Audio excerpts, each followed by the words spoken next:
The universe is absolutely enormous and almost completely unknown to us. New discoveries are proving more and more that life beyond Earth is not only possible, but also very probable. With so much to cover, it's hard picking out the highlights. But these 5 discoveries that could prove alien life exists are sure to catch your attention. Before we begin, make sure you hit that subscribe button to get notified every day for more amazing content. With that being said, let's begin. Number 5.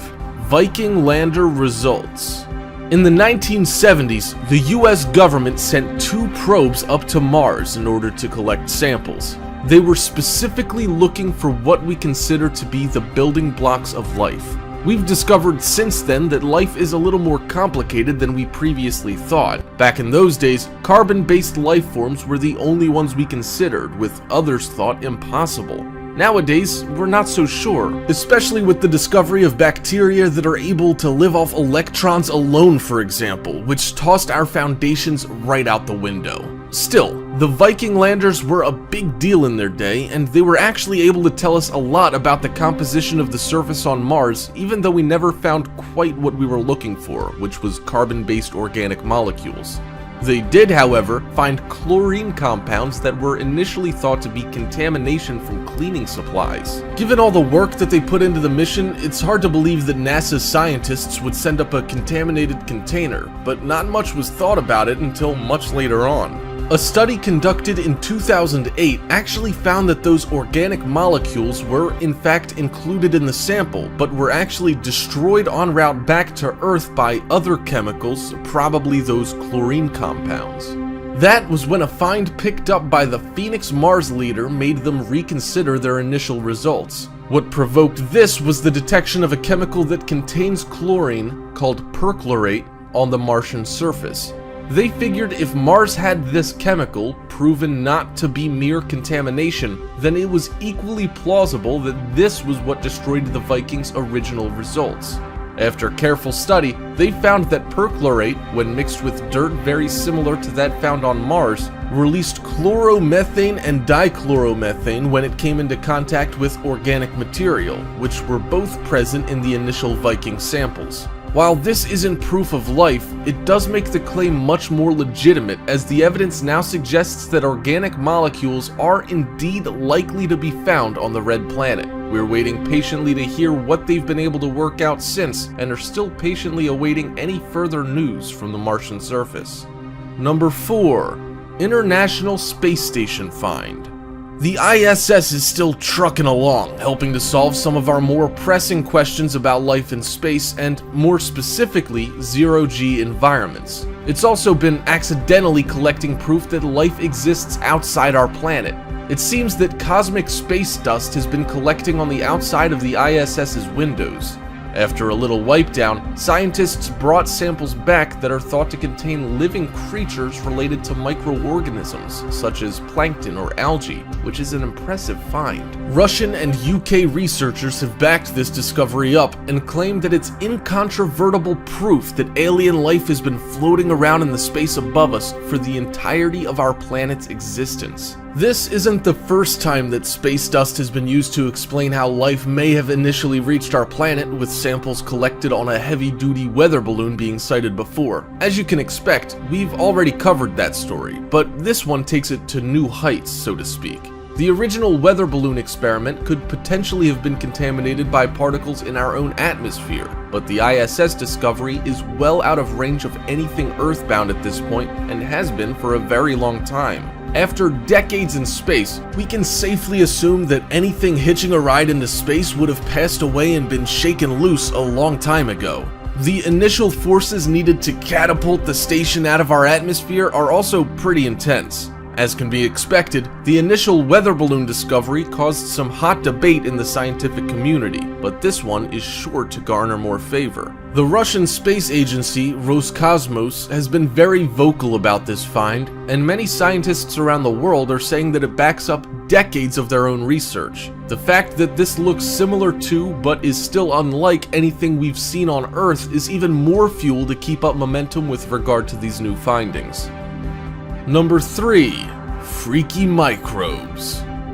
Currently under observation at the University of Southern California, a variety of bacteria has been proven to feed directly off electrical currents. Until recently, this was thought scientifically impossible and is completely contrary to how we view life, period. In 1982, Professor Kenneth Nielsen heard that a lake bed that was supposed to contain large amounts of manganese oxide was actually only found to contain a relatively small amount. It was as if the compound was simply vanishing into thin air, degrading at well over 1,000 times the accepted rate. He assumed that this was caused by bacteria in the lake, but was unable to prove it until much later.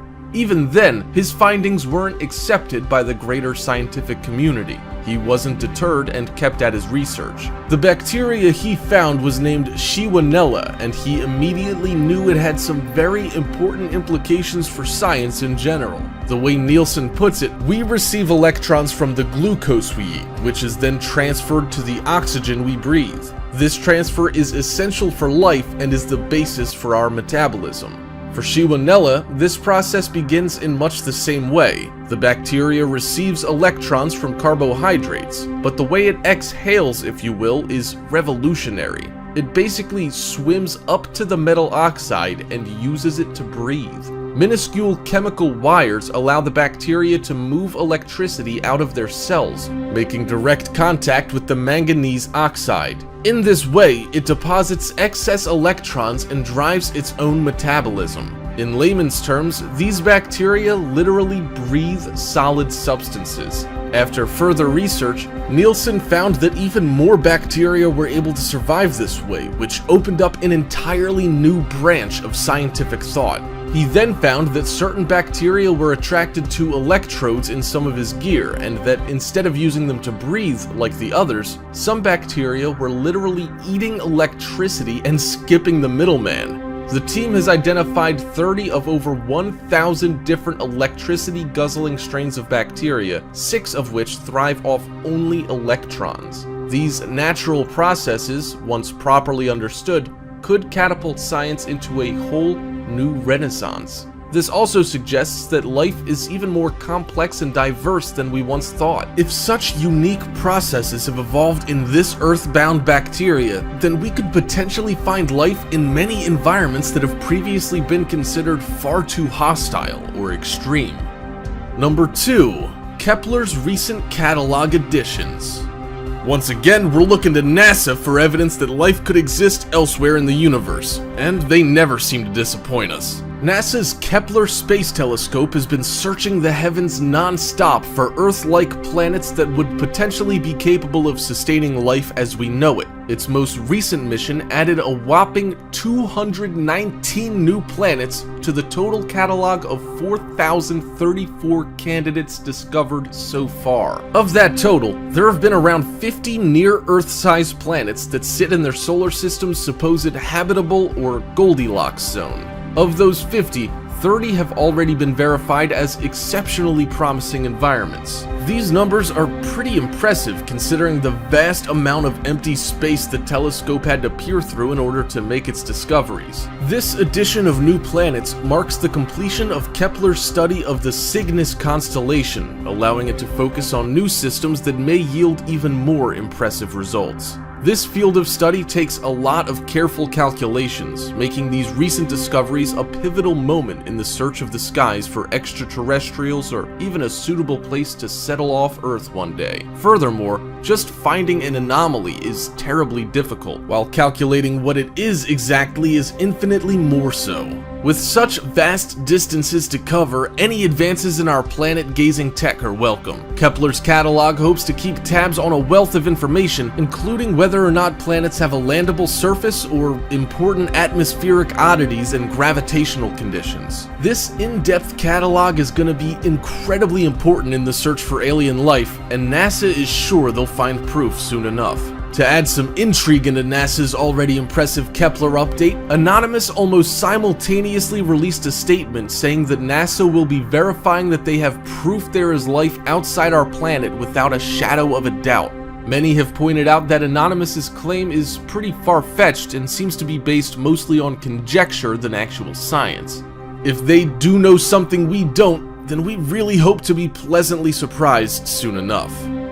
Number 1. TRAPPIST-1 News. While you may be familiar with the news of this solar system's discovery, the sun dubbed TRAPPIST-1 has been under intense scrutiny since then, and NASA very recently made some progress that we felt we should update you on. The initial discovery made headlines, but the new tidbits we now have are even more astounding. By studying the transits of smaller stars close to the larger sun, scientists found that there were actually 7 planets orbiting their parent sun, with the kicker being that they're all pretty much perfectly suited for life, at least as far as we can tell. This was worked out through intense observation of 34 separate transits of other objects across the face of the star over the course of the past 7 years. These observations, as well as some serious number crunching, were then used to deduce what type of bodies were in relatively close proximity. Since TRAPPIST-1 and all the other stars NASA's looking into are so far away, scientists need to make a lot of inferences and work through a ton of equations to eventually come to these conclusions. They look for warping or bending in their images and other such tells that show a large body is present, if not exactly visible from our vantage point.